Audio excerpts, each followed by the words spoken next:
Well, hello again, everyone. It's Tilley, and today we're going to take a look at the product. We're going to look at products from a broad perspective, including services, brands, and other issues related to things that we need to do in order to build customer value with those products and services. So first of all, let's describe exactly what a product is. From a marketing point of view, a product is an offering to the market. It is something out there in the market that people can buy. People can buy it or trade for or receive it in some way or another. And we need, in order to make that product saleable, we need to gain people's attention with it in some way, shape, or form. People have to be aware that it's a product that's available for sale. And they have to be able to acquire it. At some point along the line, they have to be able to get access to it. And when they acquire it, they can use it to meet or exceed their wants and needs. So a product has a number of elements to it. It has to be in the marketplace. It has to be known about. People have to be able to buy it. And once they have it, it has to be able to meet their needs in a way that satisfies their needs and wants. When we think about products too, we need to think about, well, what are we talking about when we talk about a product? Well, a product really is made up of any number of things. In fact, we could think of a product as a tangible item, such as this little remote control here. You could think of that as a product. It's for sale in the marketplace, and it would meet people's needs. And people could exchange money or whatever for it to buy it.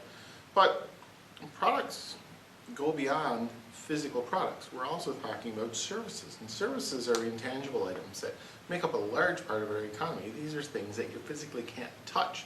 So for example, when I go to get a haircut, that is a service, and I can buy that product. I can, the product gets attention to me. A barber pole or some sort of advertising would let me know that the barber place exists.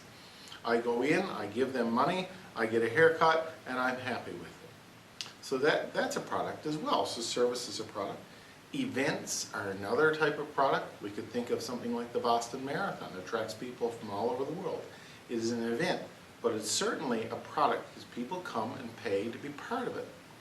We think about people. People are products, and this is one that I'm always a little uncomfortable with, but you think about celebrities, for example. You would think of someone like Bruce Springsteen. Bruce Springsteen, well-renowned artist, been on the go for years and years and years. But you think of Bruce Springsteen, it conjures up images in mind of songs, memories, these sorts of things, well beyond the individual of Bruce Springsteen.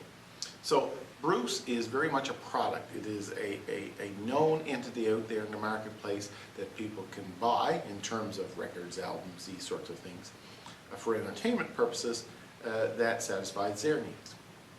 We could also think about places. Newfoundland and Labrador is a good example of a place that is marketed, and it is very much a product, a tourism product. People come to Newfoundland.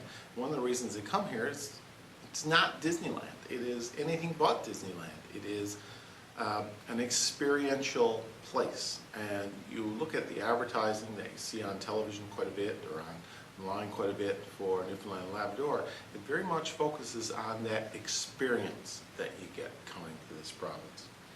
We also think about organizations, the Red Cross, for example. The Red Cross is an organization. They're always involved in making people aware of what services they offer, and during times of flood or storms or things like that where the Red Cross get involved, very much know what they do. And finally, and probably one of the most important ones in terms of an intangible product, is ideas. Politicians are notorious and commonly sell ideas, and those ideas are out there in the marketplace, some of which might be very reasonable ideas, some of which some people would consider as outlandish ideas. Regardless, they are ideas that the population can either vote for or vote against. The next issue when we think about products is the classification of products. Products can be classified in many different ways. The two most common ways to look at products is a product that's designed for an end user, called consumer products, for products that are designed for organizations to buy to use in the manufacture or the processing of products that will be eventually sold to a consumer. So first of all, let's look at consumer products. When we think about consumer products, we think about the things that you and I buy. And we can subclassify consumer products along four basic lines. We can think of them as convenience products or convenience goods. Just think of anything a convenience store sells. Those things are convenience goods. You don't put a lot of thought into them. You are aware of where they're available. For example, the Irving station down the street is well lit up. It's always in your face. It is, it is next to traffic. You can go in and buy a can of Coke. A Coke is a classic example of a convenience product. It's available everywhere. It's available everywhere. We also think about another type of product, consumer product out there called shopping goods. Now, shopping goods are goods that you look for, you shop around for. For example, a pair of jeans. It's not all every day you buy a pair of jeans, and in some cases you may go from one store to another store to another store to evaluate different jeans. These are what are considered as shopping goods. We put a lot more effort into it. They're not available everywhere. Jeans, for example, can only be bought at Dominion. But you have to hunt around for them, and oftentimes we compare value, price, availability, sizing, these sorts of things whenever we think about shopping goods. They tend to be a little more expensive too than convenience goods. We also have another interesting type of product, consumer product that's widely available, called specialty goods. Now, as I say, specialty goods are all over the place, but they're designed for a unique group of customers, either because they're very expensive, so only certain customers can buy them, or they're very rare, or they're very unique. Things that, for example, wooden shoes. There are people that collect wooden shoes, and that's a specialty good that would be designed for them. But if we think about common specialty products that we buy, these are products that you would have a unique need for. Let's say, for example, you have braces. So if you have braces, you're looking for something that can tighten braces, some sort of a product that you can tighten them with. Let's assume that you can buy that product. It's not everywhere that's going to sell that product. That product is probably available at orthodontists only. In other words, it is a very specific good for a specific group of customers that customers will look for. They will go through great lengths to get, and they will go to specific locations to buy it.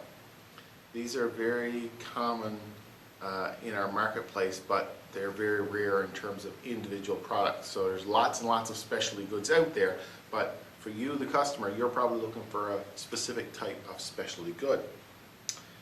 Finally, we have something in the consumer good range realm that really reflects much of our society, and that is on-site goods. On-site goods are goods that you had no idea you were going to buy, but you bought them anyway. If you go into a dollar store is full of on-site goods. You buy things that are relatively inexpensive, similar to convenience goods, but they are impulse items, we call them. Things that you just weren't aware that you needed and probably just said, hey, I'll buy that, what the heck. So on-site goods are fairly common.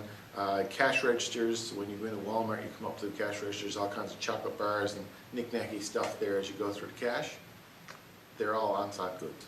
They're designed for impulse buy.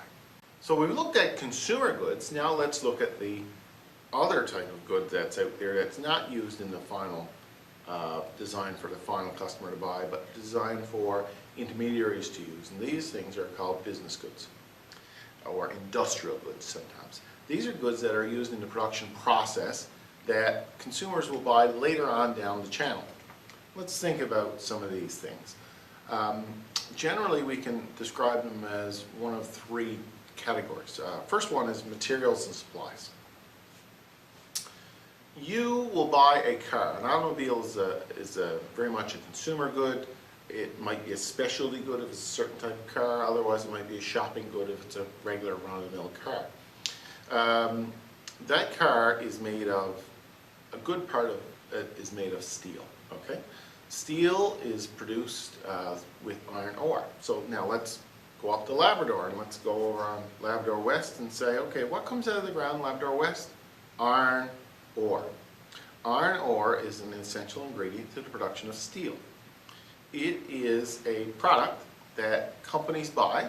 What kind of companies? Companies that make steel. So Stelco, Dofasco, these type of companies buy raw iron ore and they process it to convert it into steel, which the car companies will buy, which they'll use to make cars out of.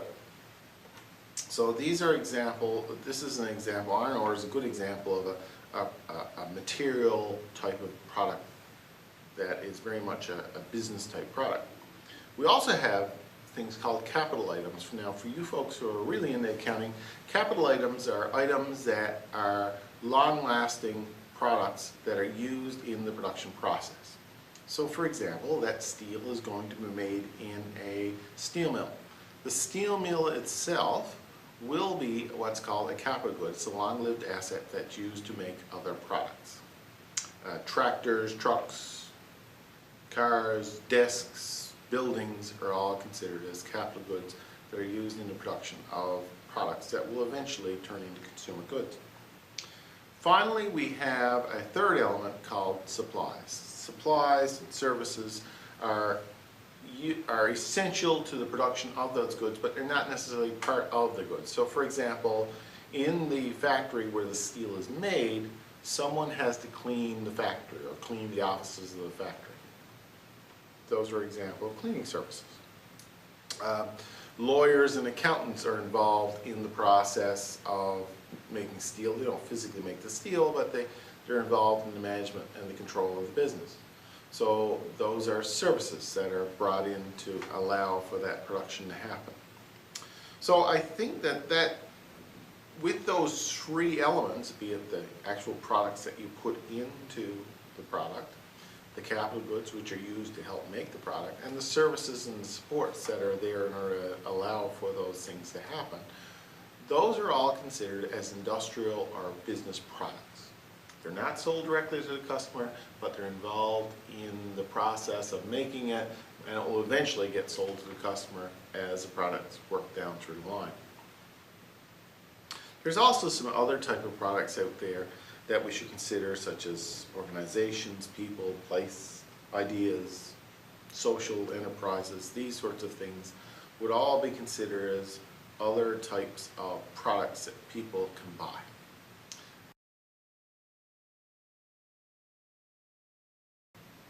We also need to take a look whenever we're talking about products in terms of decision making. How are the decisions made with regards to products? So we're looking at three basic types of decisions. First is individual product decisions. Next we're dealing with organizational decisions regarding things like the product line, the actual products. And then we look at organizational decisions with regards to the various mix of products that companies will put into place. First, let's look at individual product decisions that you and I would make when we go buy things. What are we looking for in order to make a decision on to buy a particular product? What are some of the things? That's essentially what we're asking here. So what would I look for when I want to buy a remote control? Well, the first thing I'm probably going to look for in terms of that decision making is something called a product attributes. What are the things that that product has that I want? I want, for example, to be able to turn on and off that camera that's recording me right now while being sat down. So this remote control allows me to do that. Now I also might want it to be able to zoom in or out, which is another product attribute that this has that I might value. So, and the thing is that value system is really dependent on the individual. What I want might be different than what you want. It might be the same, but it could theoretically be different. So people make decisions based on those attributes that a given product has. The next type of thing that's very important, and marketers have learned over the last few years, is the value of branding. And that is a name. The name conjures up images in people's mind that says something about the product. If I were to say to you, for example, looking at a brand like Tim Hortons, well, what are some of the images that conjure up in your mind when I say Tim Hortons? Well, you could think about quality, you could think about Canada, you could think about donuts, you could think about coffee, you could think about warm, comfortable feelings, these sorts of things that a brand invokes in us, the buyer. And what companies want to do is they want to ensure that their brand invokes positive images in people's mind. Okay? What will customers think when they see that brand? Will they think high quality? Will they think good?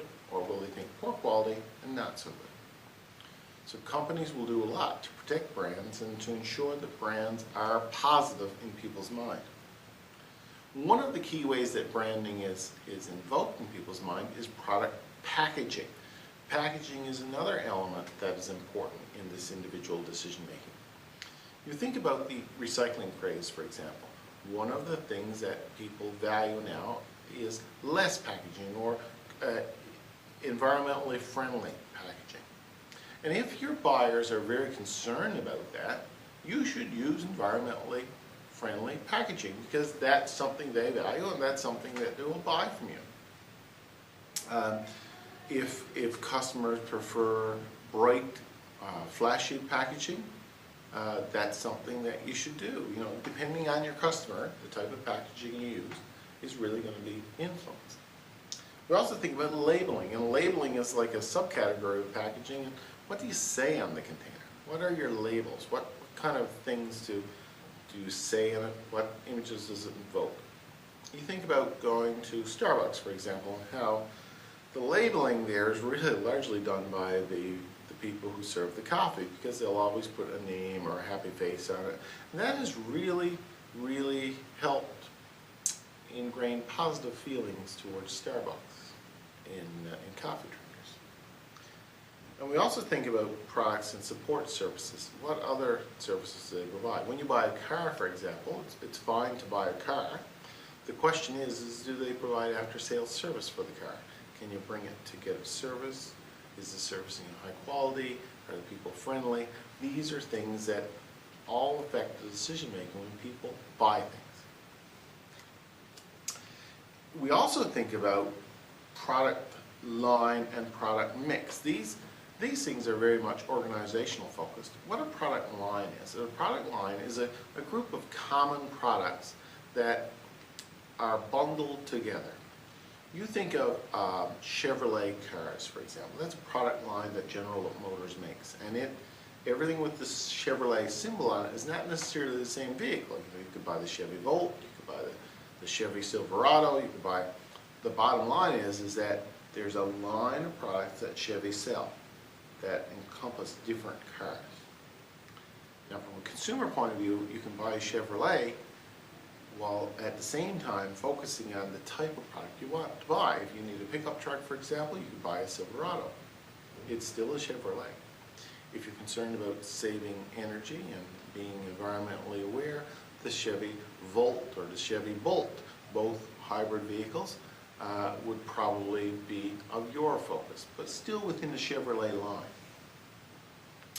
We also think about the product mix, and a product mix is from a company's point of view. A company's point of view, it says, how many different product lines do we have? Well, we make cars, we also make satellites, we also make electric batteries, we also make a whole bunch of things. And they offer lines and lines of products, so different types of cars, different types of batteries, different types of so on.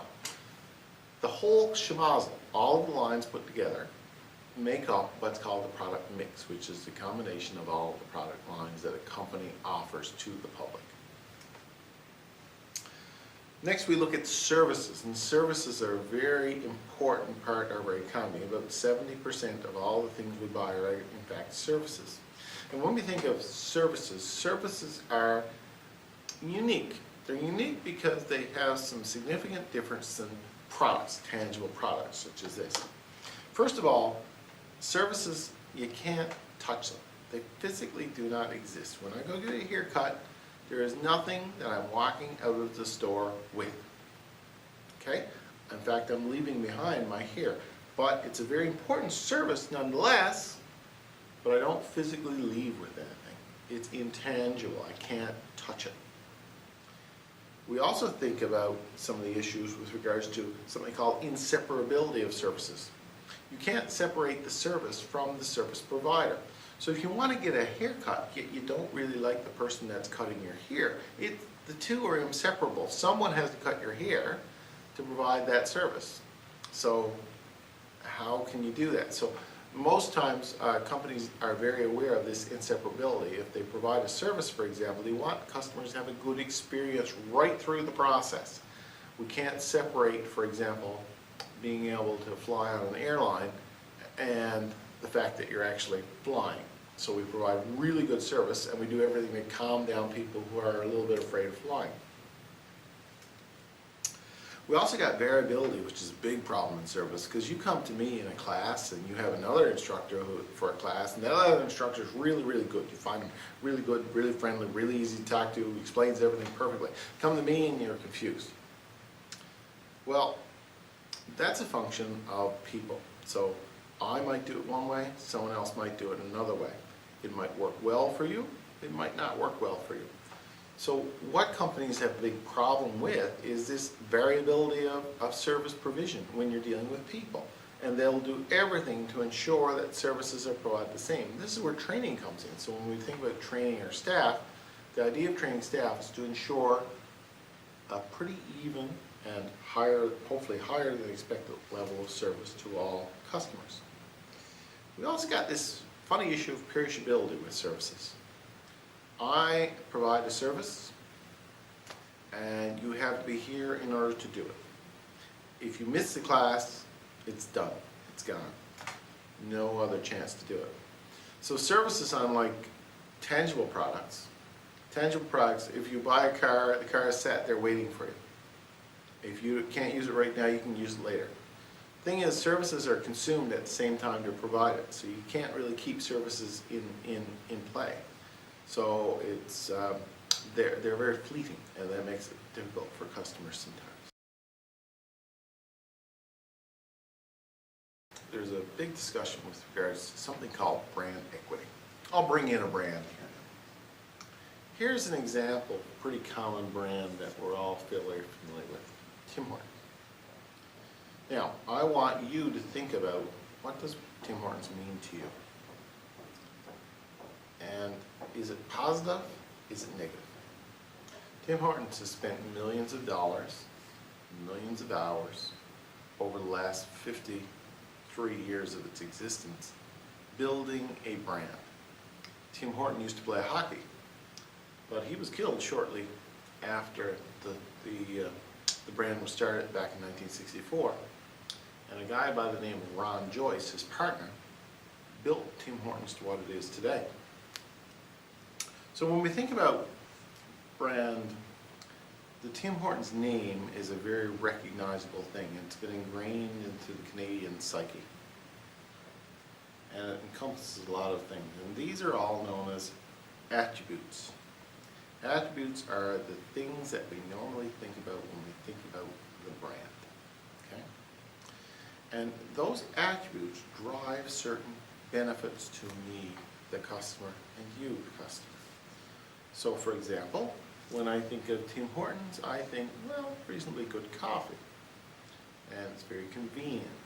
And nice picker-upper in the middle of the day. These are all examples of some of the benefits that come from that brand.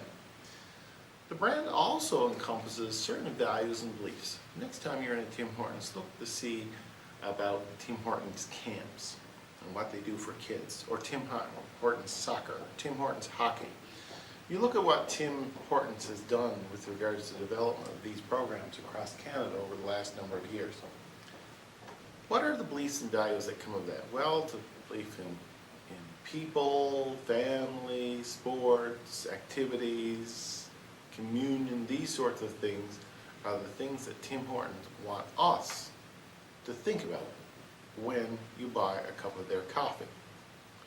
So that brand is all bundled up in our mind, and it makes us feel good about the product. That's the idea of branding, is to make us feel good about the product. And the obvious thought is that when we think about, I would like a cup of coffee, first thing that pops in your mind, the top of mind, will be Tim Hortons. So if we think about how do companies build these strong brands? Where did this, what is the magic potion in order to make a strong brand? Well, we think about several aspects of that, and this chapter looks at that, and it looks at this thing called brand and brand selection, brand names, brand sponsorship, brand development. There's a whole bunch of little related components to that. The brand name, let's take a look at brand name. What exactly is a brand name to say? Well, the brand name always tries to give us an idea of what the product is all about. So we think about, what does it take to be a good brand name? Well, it would have to tell us something about the benefit. What off, for example, the mosquito repellent. You think about the name off. Well, off means it keeps the flies away from you. It keeps them off. The name implies something. It's reasonably easy to pronounce. You think of a name like GN, very easy to pronounce. Very easy to pronounce, it's 2 letters.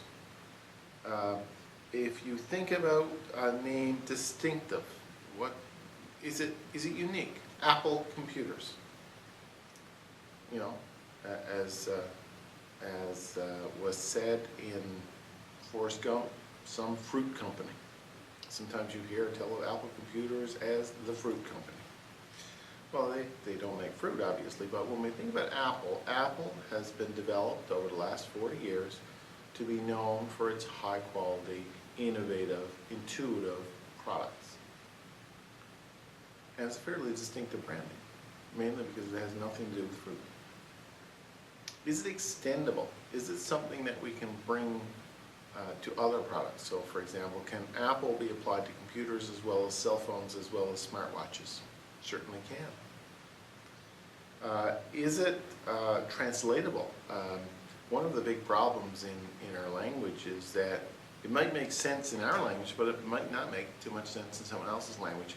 General Motors is a classic example. The Chevy Nova was a fairly popular car in the late 1960s and 70s, and it was a good brand name for General Motors. And it sold really well in North America, where Nova means new. If we think about Nova, Nova is a terminology for new. However, the car, even though it was very successful in North America, did not sell too well in Spanish-speaking Mexico. Why? Because Nova is not a Spanish word. However, it does sound alike like Nova, which in Spanish means does not go. So roughly translated, that car did not go in Mexico. You could imagine a lot of Mexicans saying, I'm not going to buy that product. We also think about brand sponsorship. Now, brand sponsorship deals with the idea of being able to think about how that brand is used. We think about manufacturer branding, private branding, licensing, and co-branding as the key issues related to brand sponsorship. First of all, we have manufacturer's branding. And that's where the manufacturer's name gets put on the brand. The Bombardier, for example, you will see Bombardier on various planes and trains. They make planes and trains.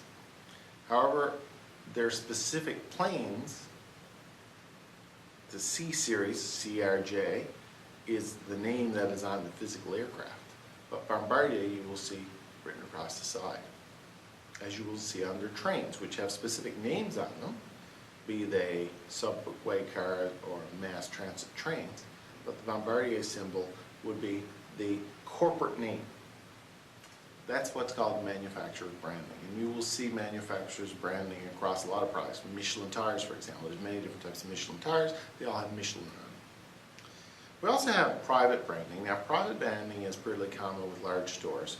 You go to Walmart, you buy the Equate product. The Equate is Walmart's private brand. We also have brand licensing, where you actually take a brand name and you attach it to something else. So Ford, for example, has a licensing relationship with Harley Davidson. So you can buy a Ford F-150 Harley Davidson edition. It co-brands. And where we have co-branding, We see Tim Hortons and Wendy's joined up together. There's an example of co-branding. So these are all common things that we see when we talk about branding.